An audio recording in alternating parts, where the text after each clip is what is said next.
What does contemporary hip-hop convey about the current state of the United States of America? Contemporary hip-hop conveys that while things have changed, in actuality they haven't. It sounds contradictory. There are things that have seemed to change but haven't, while other things have.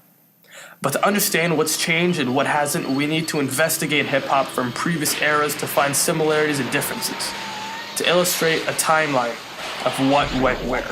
The 90s was considered as the golden age of hip-hop. It was when hip-hop was at its peak. Then hip-hop was most political. Our freedom of speech is freedom of death. We got to fight the powers that be. Fight the power. Fight the power. And hip-hop was most controversial. Do you swear to tell the truth, the whole truth, and nothing but the truth, so help your black ass? You goddamn right. Won't you tell everybody what the fuck you gotta say? Fuck the police coming straight from the underground. A young nigga got it bad cause I'm brown. When hip-hop was at its most empowering, strongest point. While the music at this point in time was very powerful, this is not exactly true. Hip-hop has never had a peak. It's an upward mountain and it always has been. Most comparisons are unreasonable and arbitrary. A popular comparison being Tupac's Changes. In the morning and I ask myself, it's like worth living, should I blast myself? I'm tired of being poor and even worse, I'm black. My stomach hurts, so I'm looking for a purse to snatch. Cops give a damn about a Negro. Pull a trigger, kill a nigga, he's a hero. Get it back to the kids who the hell cares. One less hungry mouth on the welfare. To Tyga's Rack City. Rack City, bitch. 10, 20s on your titties, bitch. 100 deep, VIP, no guest list. TT Raw, you don't know who you fucking with. They take the best of the best of the best of the 90s and compare them to artists today that are mediocre in comparison to them. That are mediocre in comparison to today's artists. The 90s was the best era of music to us now because the bad didn't survive. Tupac, the Notorious B.I.G., and DMX are all superstars of the 90s immortalized by the world's classics because people liked their music, because people bought their CDs, they listened to them, they uploaded them on YouTube, they used them in sampling, they shared it with their friends and the people because they vibed with them. A vibe is a distinctive emotional atmosphere that is sensed intuitively, as defined by Urban Dictionary. The people liked it because it was relatable. It was their voice. The people liked it because it made them feel something. Hip-hop isn't just words that rhyme, it's the voice of the voiceless. Going all the way back to when slaves were working in plantations picking cotton. It's not just rhymes. It's not just stuff that sounds cool. It's their voice. It's poetry. The style of 90s hip-hop is why it's considered the golden age of hip-hop. It was different. Characters like Snoop D-O Double G came and changed the game lyrically, using techniques such as wordplay and manipulation. From the depths of the sea, back to the block, Snoop Doggy Dogg, funky, yes, the dot went solo on that ass, but it's still the same. Long Beach is the spot where I serve my cane. Follow me, but don't lose your grip. 9 trips ain't the years there for me to fuck up shit. So I ain't holding nothing back, and motherfucker, I got 5 on the 20 sack. It's like that, and as a matter of fact, cause I never hesitate to put a nigga on his back. Sampling was also simplified and introduced to the masses, such as Kung Fu snippets implemented in the content-rich album of the Wu-Tang Clan.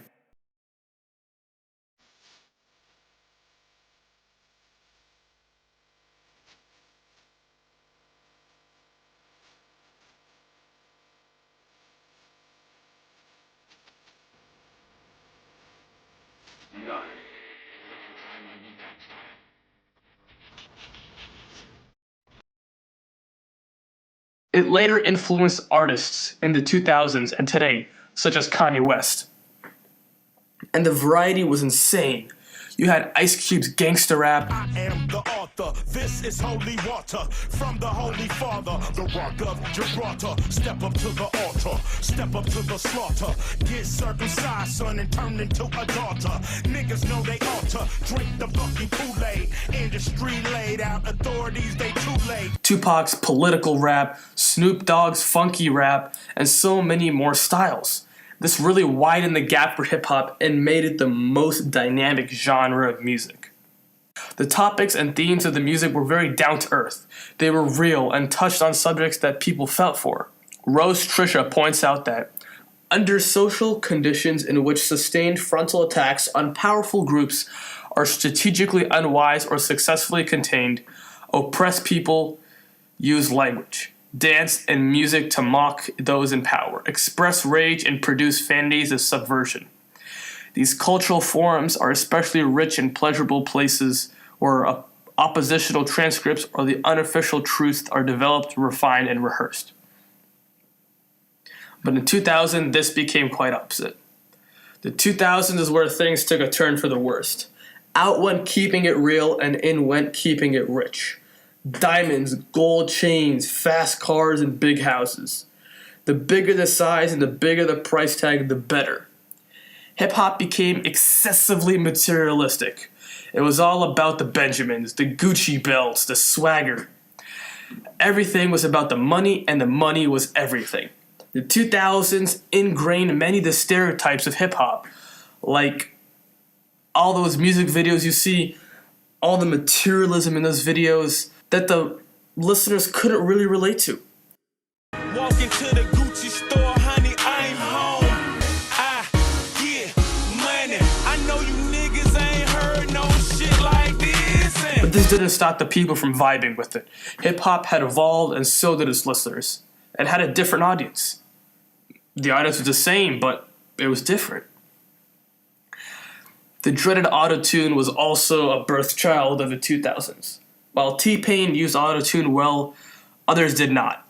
Rappers tried to sing, and it worked well in some cases, but not in most. Walk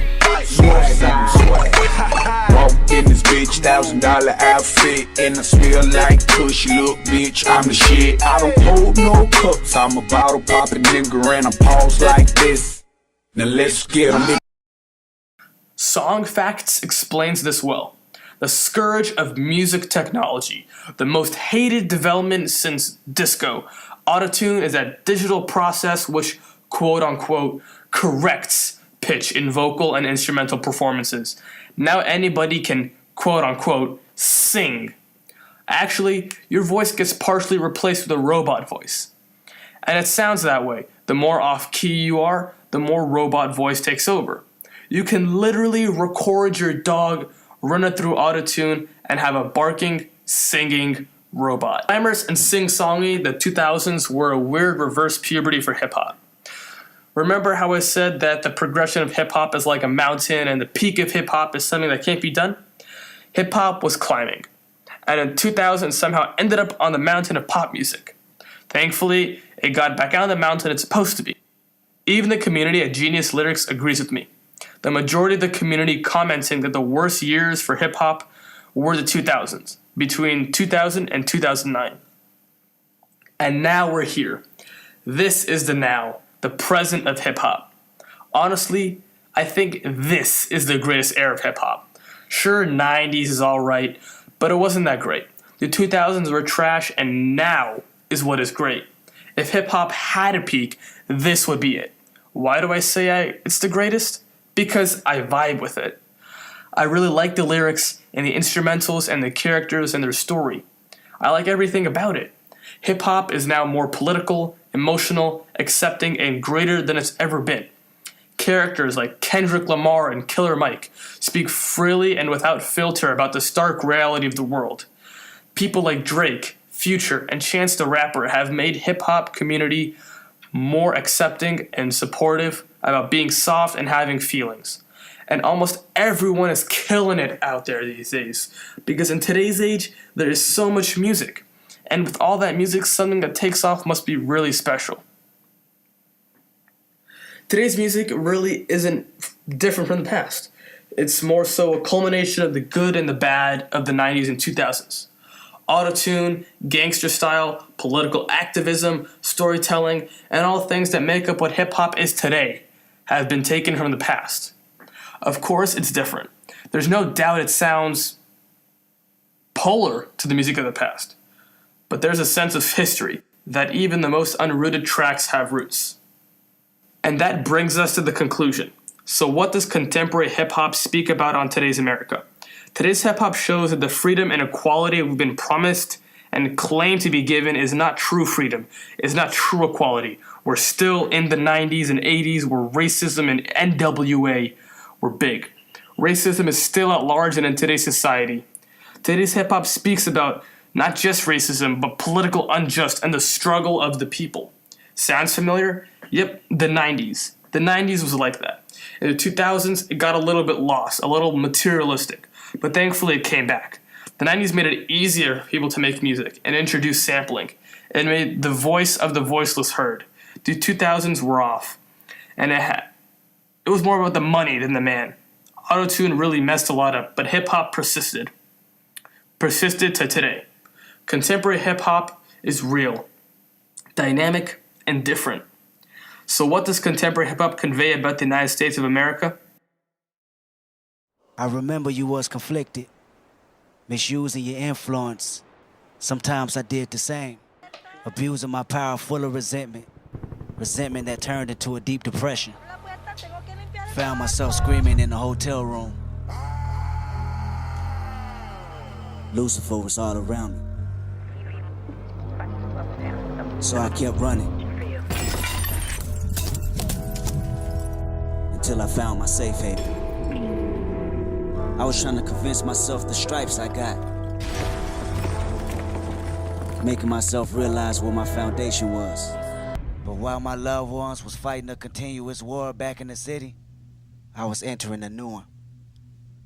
A war that was based on apartheid and discrimination.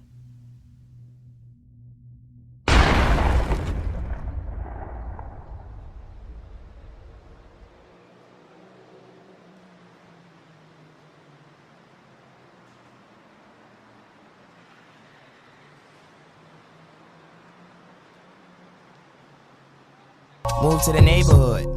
I bet they don't stay for good. Watch, somebody will steal daddy's rollie. Call it the neighborhood. Watch. And I'm in the now. And it don't take no x-ray to see right through my smile. I know I be on the go. And it ain't no drink out there that can numb my soul. Oh no. And all we wanna do is take the chains off. All we wanna do is break the chains off, man. All's my life I has to fight, nigga. All's my life hard times like, yeah. Bad trips like, yeah. Nazareth, I'm fucked up, homie, you fucked up. But if God got us, then we gon' be alright. Pray for a safer hood. When my paper good, watch. Captain Saberhood. Hood savior, baby boy. Can you tell me why? Every time I step outside, I see my niggas die. Oh, I'm letting you know that it ain't no gun they make that can kill my soul. Oh no. Say, all we wanna do is take the chains off. All we wanna do is break the chains off. All we wanna do is make it free. All we wanna do is make it free. I know you scared.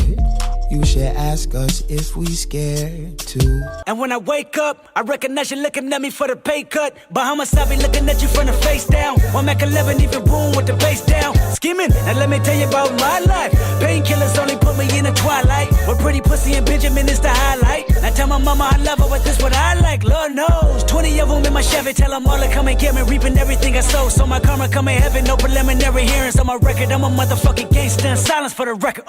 Tell the world I know it's too late. Boys and girls, I think I've gone crazy. Trying to side my faces all day. Won't you please believe when I say, when you know we've been hurt, been down before.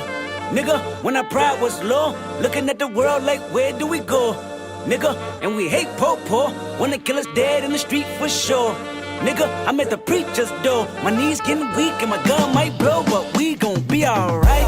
The ballad of the bullet, some freedom or some bullshit. Will we ever do it big or just keep settling for little shit? We brag on having bread, but none of us are bakers. We all talk having greens, but none of us on acres. If none of us on acres and none of us grow wheat, then who will feed our people when our people need to eat? So it seems our people starve from lack of understanding, cause all we seem to give them is some ballin' and some dancing and some talking about our car and imaginary mansions. We should be indicted for bullshit we inciting.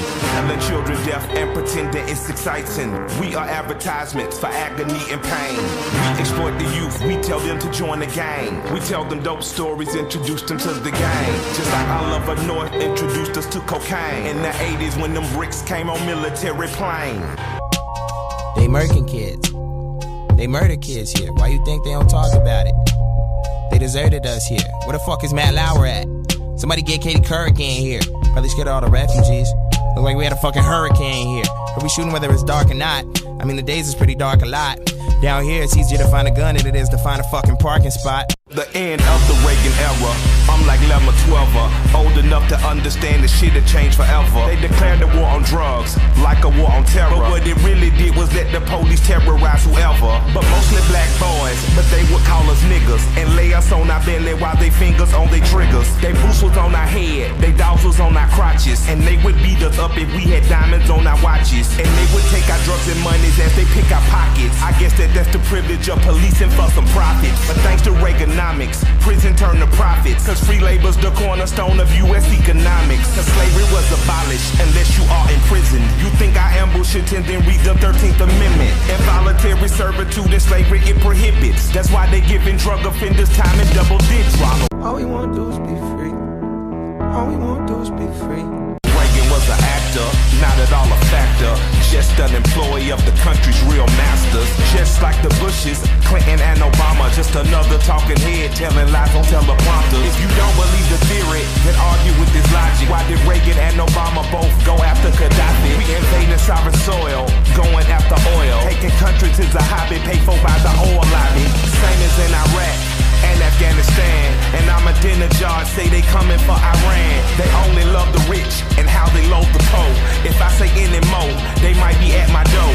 Feel me? We gon' be alright. I keep my head up high, I cross my heart and hold tonight.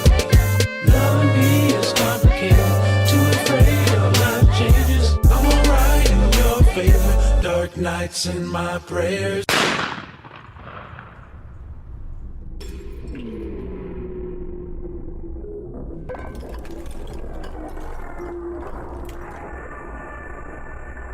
I remember you was conflicted, misusing your influence. Sometimes I did the same, abusing my power full of resentment. Resentment that turned into a deep depression.